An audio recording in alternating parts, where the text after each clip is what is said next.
Welcome to the second class of week 3. We will continue with the derivation of strain displacement relationships.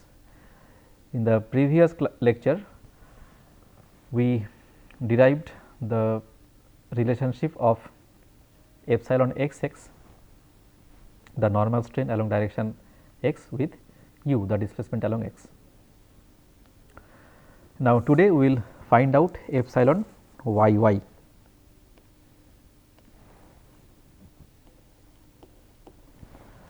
Again, if we go back to the same diagram,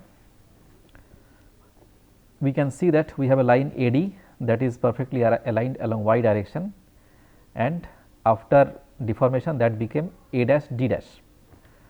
So, we can define epsilon yy as the change in its length, which is A dash D dash minus AD. So, change in its length divided by the original length, with the condition that AD is sufficiently small. Now, like we did before, to find out this new length A dash D dash, we have to draw an auxiliary point Q.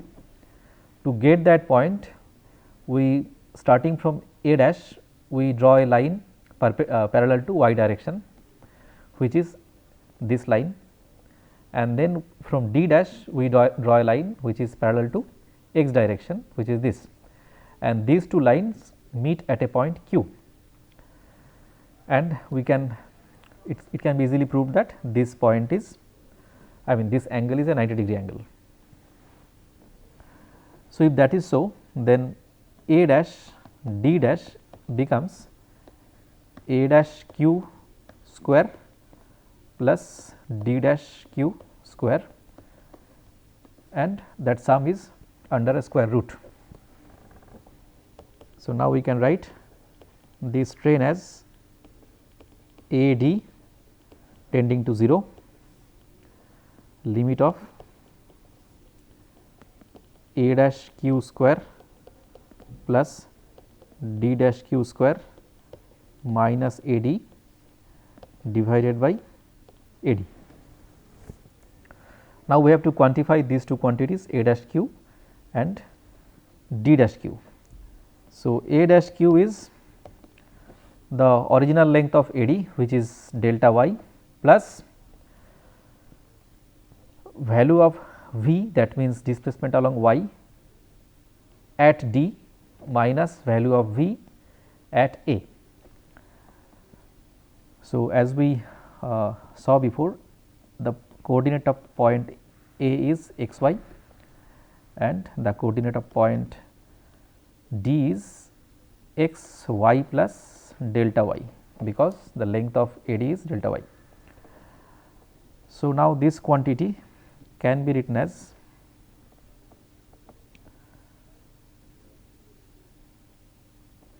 delta y plus V at y plus delta y minus V at x y,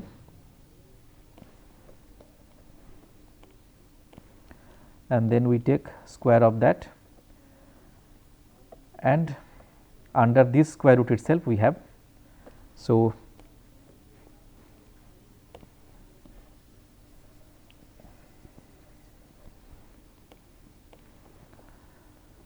we can write A dash D dash as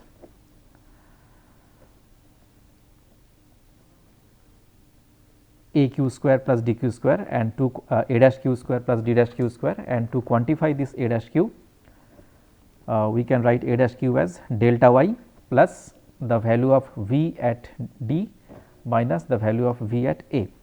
So, that becomes delta y plus value of V at x y plus delta y minus at x y, and then we take square of that, and then plus we have D dash q. So, D dash q is nothing but the value of u at D minus value of u at A. So, that can be written as u at y plus delta y, keeping x same, minus u at x y, x remains same, and this entire thing is under square root. Now, if we substitute everything here, then let this limit with del y tending to 0, we have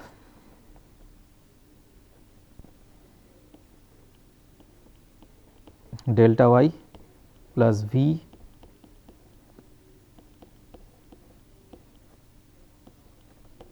defined at y plus delta y minus v at y, square of that.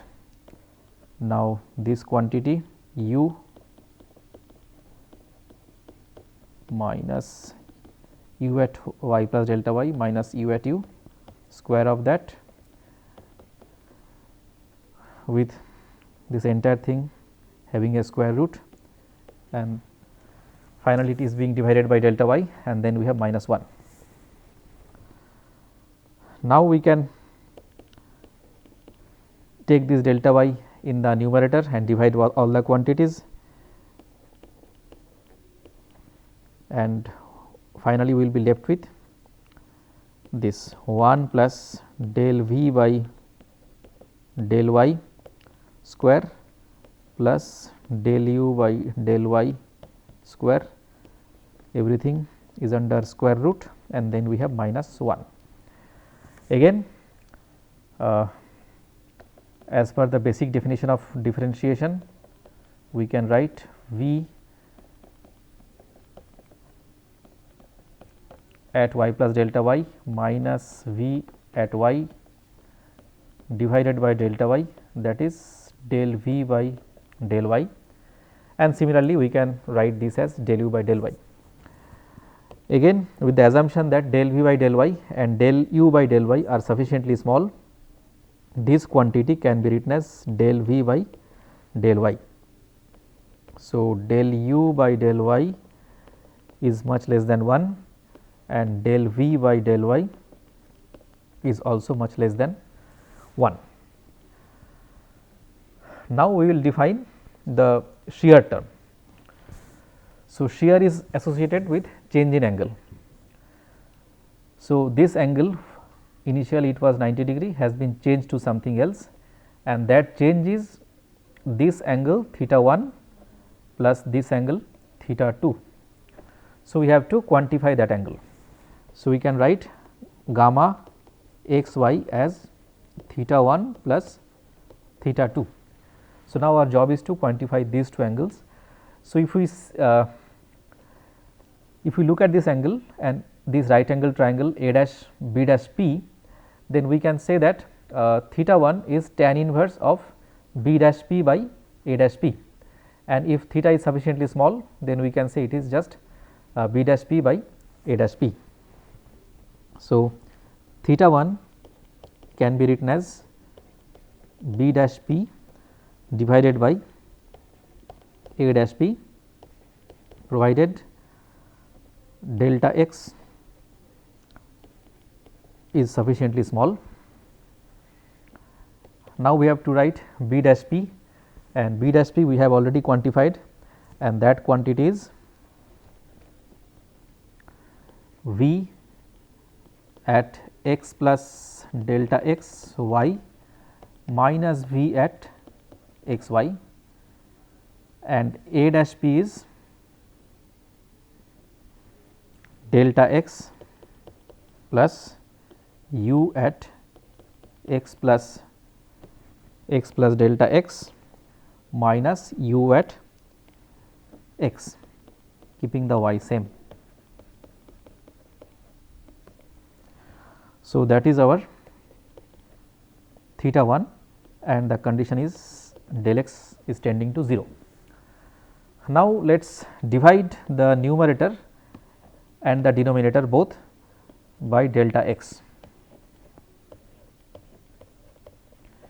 If we do that, again from the basic definition of differentiation, the quantity in the numerator turns out to be del v by del x, and the denominator becomes 1 plus del u by del y,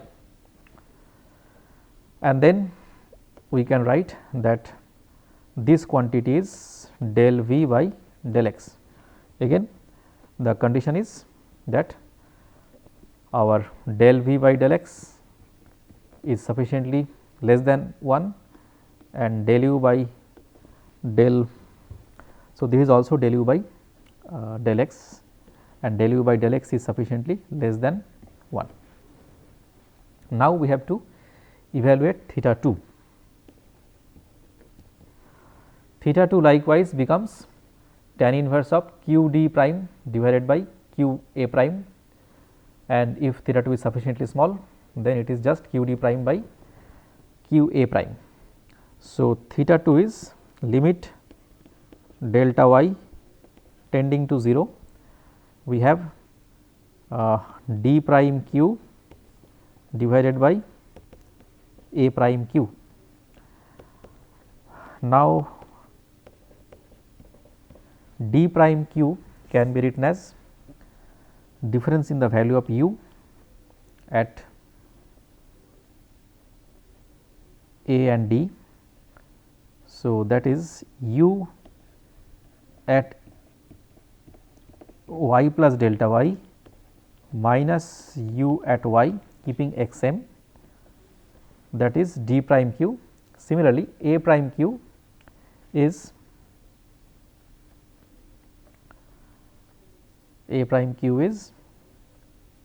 delta y plus v at x y plus delta y minus v at x y. Now, like we did before, we will again divide the numerator and denominator by the original length, which was delta y, the original length of AD, which was delta y, and again at the numerator we get del u by delta y. In the denominator we have 1 plus del v by del y, and which is close to del u by del y, based on the assumption that these derivatives del u by del y and del v by del y are much less than 1. So, we have found out these in plane strain components. Now, these strain components are based on the assumption that the strain is sufficiently small. If the strain is much bigger, then we get many nonlinear components, but that is not something we are going to deal with in this course. So, we will be using these linear strain displacement relationships. Now, similarly,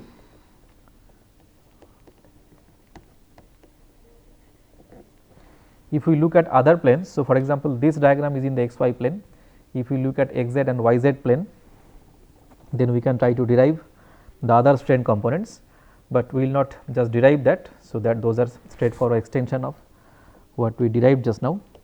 So, accordingly we can write del epsilon zz is del w by del z, with w being displacement component along z axis, and similarly the shear strain component gamma yz can be written as del v by del z plus del w by del y, and gamma xz can be written as del u by del z plus del w by del x.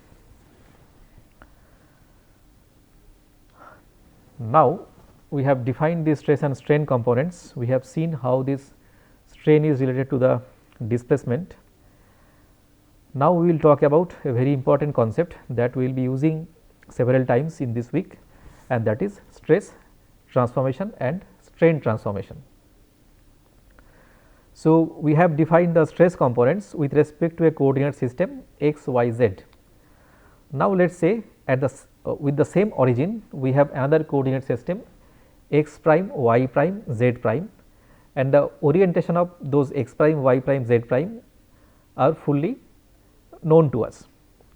Then, if I know the stress components defined with respect to x, y, z, then can we write the new stress components with respect to x prime, y prime, z prime in terms of the stress components defined with respect to x, y and z.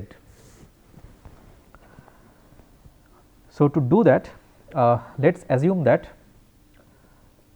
the x axis, so let us say the origin is O, the x axis, this direction has a unit vector which is E x, and let us say y axis has a unit vector E y, and let us say that z axis has a unit vector E z. Similarly, let us assume that x prime axis has a unit vector E x prime, and this has E y prime, and z prime has E z prime. Now, we can define a matrix of direction cosines, matrix R. So, the definition of this matrix is, it is a 3 by 3 matrix, and the definition of this matrix is E 1 prime dot E 1, that is R 1 1, R 2 2 is E 1 prime dot E 2, and R 3 3 is E 1 prime dot E 3.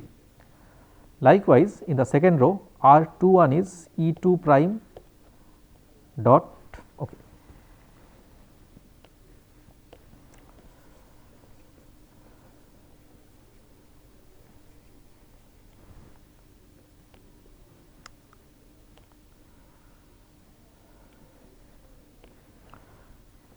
Now, let us define a matrix of direction cosines R, and this R is a 3 by 3 matrix, and the definition of this matrix goes like this. So, we have R 1 1. So, R 1 1 is E x prime dot E x, R 1 2 is E x prime dot E y, and R 1 3 is E x prime dot E z. Similarly, R 2 1 is E 1 prime dot E x, R 2 2 is E 1 prime dot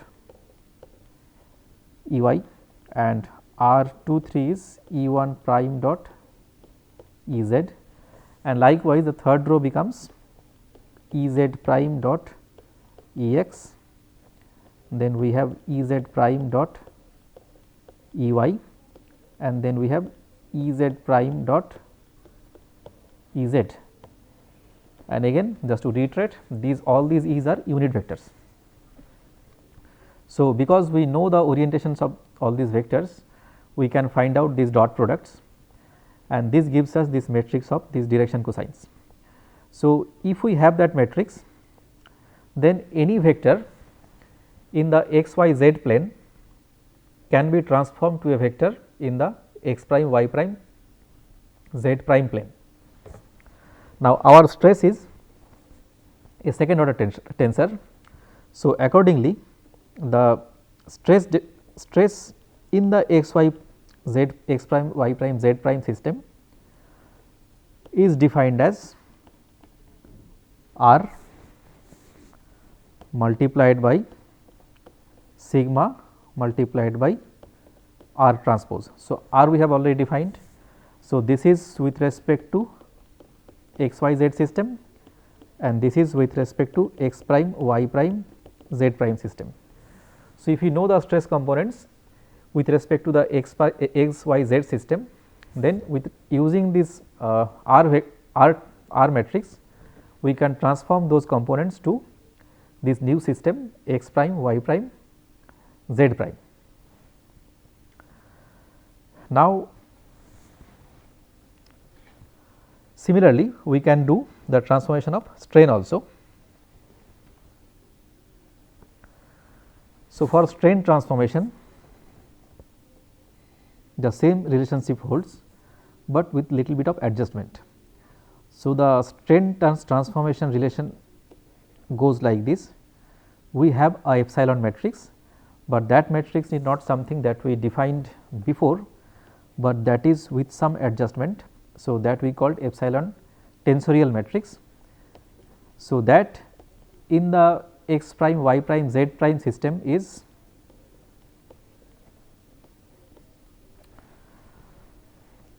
we have R here.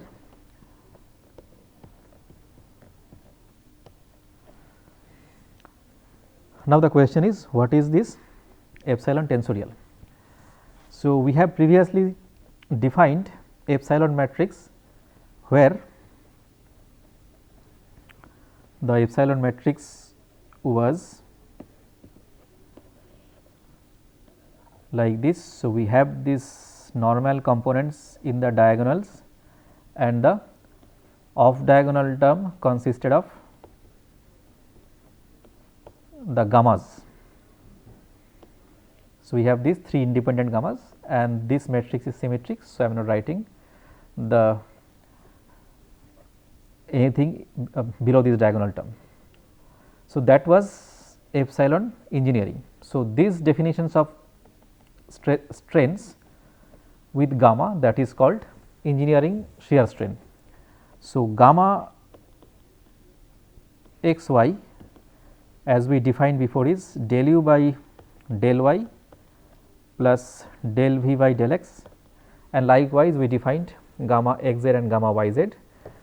Now, if I divide this same thing by 2, that means if I take half of it, that gives me a new strain shear quantity, shear strain quantity, and that is called tensorial shear strain.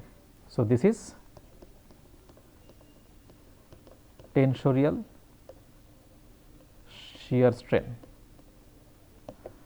and gamma x y is engineering shear strain. Now, if I want to apply the same transformation rule like the one that we applied for stress, we can only apply that once we use, if we use the tensorial strains in the strain matrix instead of the engineering strains. So, when we put it in the constitutive relation, we use the engineering strain, and when we put it in the transformation, we use the tensorial strain, and likewise we have to do the adjustments every time. Now, we will go back to the constitutive relations, that means the relations between stress and strain. So, we have seen how is strain related to displacement, and we have seen what stress is. Now, we have to relate stress with strain, and then only we can do the analysis as we progress.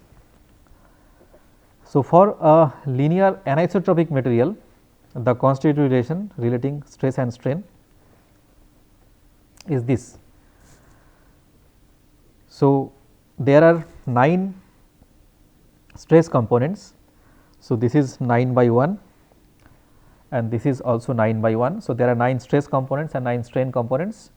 So, to relate this 9 by 1 vector to this 9 by 1 vector, I need to have a matrix which is of size 9 by 9.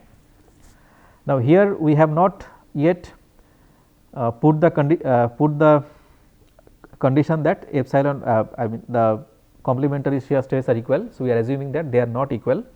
So, we are keeping it very generic, and also this sigma 2 3 could have been written as tau 2 3 also. They are same, they are just shear.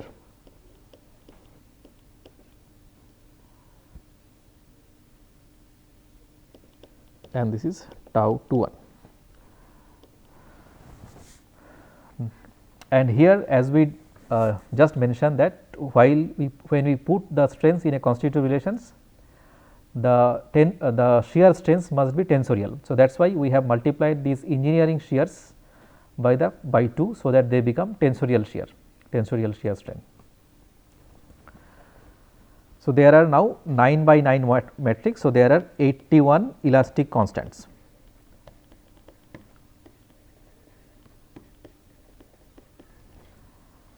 So, to relate this 9 components of stress with the 9 component of strain, we need 81 elastic constants. Now, we apply the symmetry of stress and strain tensor.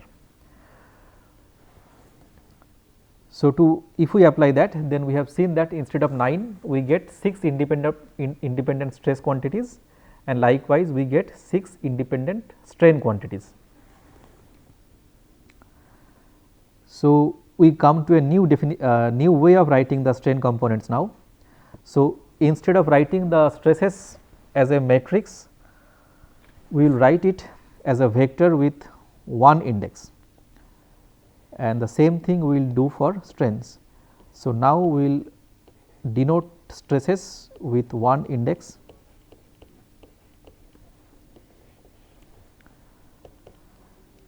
and where sigma 1 is sigma 1 1, sigma 2 is sigma 2 2, sigma 3 is sigma 3 3. So, the first 3 components are normal stress components. Then we have sigma 2 4 and that is tau 2 3. Then we have sigma 5 that is tau 1 3, and then we have sigma 6 that is tau 1 2. And also one thing to notice, previously we are working on the x y z system, but right now here we are working on 1 2 3 system. So, that shifting is just for simplifying the notations, nothing else. So, previously whatever was x, now it is 1, and whatever was y, now it is 2, and whatever was z, now it is 3. Later on we will discriminate between x y z and 1 2 3, but those things will come later. Right now we just have 3 independent 3 mutually perpendicular directions 1 2 3, and the same thing it is just replacing x y z by 1 2 3 as of now. So, sigma 1, sigma 2, sigma 3, they are just the normal stress components, and sigma 4, sigma 5, sigma 6, they are the shear stress components. And similarly, we define strain as epsilon 1, epsilon 2, epsilon 3, and then we have epsilon 4, epsilon 5 and epsilon 6. So, the first 3 components are the normal components. So, epsilon 1 1, epsilon 2 2, epsilon 3 3, and then we have epsilon 4, and that is gamma 2 3, and this is gamma 1 3, and this is gamma 1 2. And as we know that gamma 2 3 is 2 into epsilon 2 3, and this is 2 into epsilon 1 3, and this is 2 into epsilon 1 2. So, with this definition, now we can write the stress strain relationship as this, because tau 2 3 and tau 3 2 are same. So, we do not need to write them separately like we did before, because previously we did not assume that they are same. Now, if we assume that instead of writing 9 stress components, I can write 6 and I can write 6. So, I can comfortably denote this as a 6 by 1 vector, and I can comfortably denote this as 6 by 1 vector. So, naturally this gives me a 6 by 6 matrix. So, now there are 36 independent elastic constants. So, this brings it down to 36 elastic constants. So, we started with 81 elastic constants, and then we applied the symmetry of stress and strain tensor, and then that brings us down to 36 elastic constants. Now, in some of the books epsilon 4 is used to represent epsilon 2 3 instead of the twice epsilon 2 3, and likewise epsilon 5 and 6. In that case, we may have to use a 2 factor here, here and here, but here we are using epsilon 4 5 and 6 to denote the engineering components. So, we are not putting any 2 here. Now, if we have a closed look, then we can prove that this C matrix itself is symmetric matrix. So, to do that we define, so that comes from energy considerations.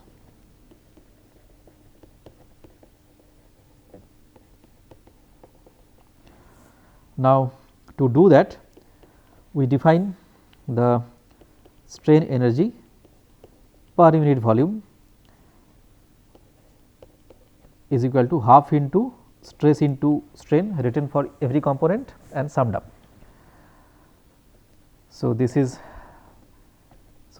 is for I j, it going from 1 to all the way up to 6, and in a component form this can be written as sigma 1 multiplied by epsilon 1 plus sigma 2 multiplied by epsilon 2, and it goes on up to sigma 6 multiplied by epsilon 6. So, we know that for a material we have the stress strain curve, and the area under this curve is the strain energy per unit volume, and if the material is linear, that means this curve is linear, then this area is half into stress into strain. And we also know that stress sigma I is equal to C I j multiplied by epsilon j. So, for example, if this equation itself, if we want to write in the initial notation, then I can write sigma I is equal to C I j epsilon j with I j going from 1 to 6. So, with that we can write W as half into C I j multiplied by epsilon j multiplied by epsilon I. Now, let us differentiate this quantity W by epsilon I. If we do that, so if I differentiate this with epsilon I, so or differentiate this with epsilon I, so what we get is sigma I, and which is equal to C I j epsilon j. Now, we can differentiate this further by epsilon j, and that would give us simply C I j.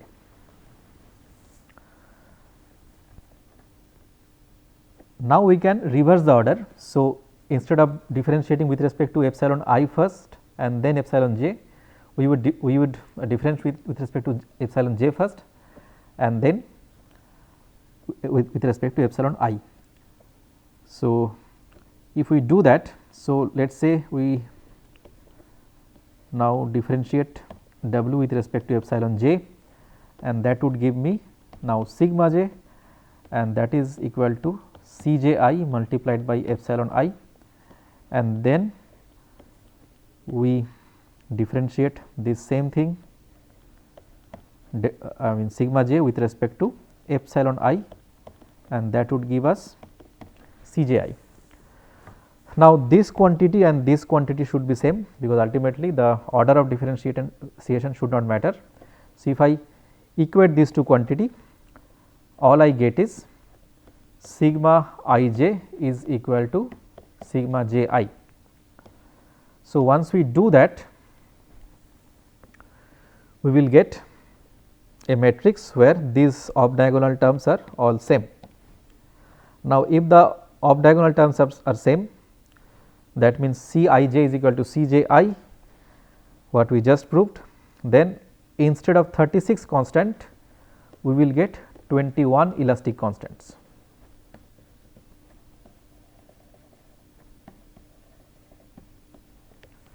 So, again we started with 81 constants, then we applied the symmetry of stress and strain tensor, and that brought us to 36 constants. Then we applied the symmetry of the matrix C, and that brought us to 21 constants. Now, one thing to note is that we are always writing sigma in terms of epsilon, and the relation is sigma is equal to C multiplied by epsilon, and this C is called stiffness matrix.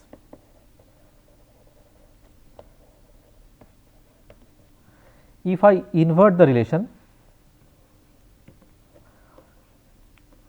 then we can write epsilon as S into sigma, with S being inverse of sigma, S equal to C inverse, and this S is called compliance matrix.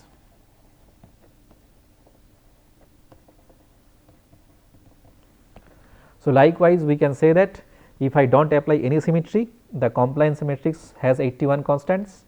If I apply the symmetry of stress and strain tensor, the compliance matrix has 36 constants, and then if I apply the symmetry of the compliance matrix like we did for the symmetry of C matrix, then S matrix has 21 constants. So, this brings us to the end of this lecture. Thank you.